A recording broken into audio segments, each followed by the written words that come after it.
একটা হাদিস বলি যে সে হাদিসে এমন একটা সময় আসবে যখন প্রত্যেকটা মানুষ সুদের সাথে জড়িত থাকবে, যে সবচেয়ে দূরে থাকার চেষ্টা করবে বা সবচেয়ে ভালো, এক্সাক্ট ওটা মনে পড়ছে না, তার গায়ে শুধু ধুলাটা হইলো লাগবে।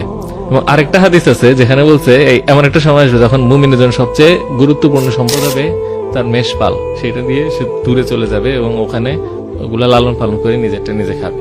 তার পূর্ণ সলিউশন আপনার ওইটাই। এখন আপনি যদি এই সমাজের মধ্যে থেকে এটার মধ্যে সলিউশন চান, এবং আমরা যে ইসলামী ব্যাংকিং দেখি, it's a part of this game, এটা সম্পূর্ণভাবে কি এই গেমেরই অংশ। এই পুরা সিস্টেমটাকে কোনোভাবেই সে চ্যালেঞ্জ করে না, নতুন কোন সিস্টেম দেয় না। এবং সলিউশন করতে হলে আইদার টোটাল যে মানি এবং ব্যাংকিং সিস্টেম এটাকে কলাপস করে দিতে হবে, ধ্বংস করে দিতে হবে, তারপরে নতুন একটা সিস্টেম তৈরি করতে হবে যেটা সম্পূর্ণভাবে সুদমুক্ত এবং যেখানে টাকাগুলা সুদের দলিল না এবং ঋণ আকারে খালি আসে না, সেটা হচ্ছে সলিউশন। আর আপনি বললেন যে আমি এই সিস্টেমে থাকবো, বাইরে যাবো, বাঁয়ে যাবো, ফুর্তি করবো, একটু খাবো, চিল করবো, আপনি পুরোপুরি বাঁচতে পারবেন না।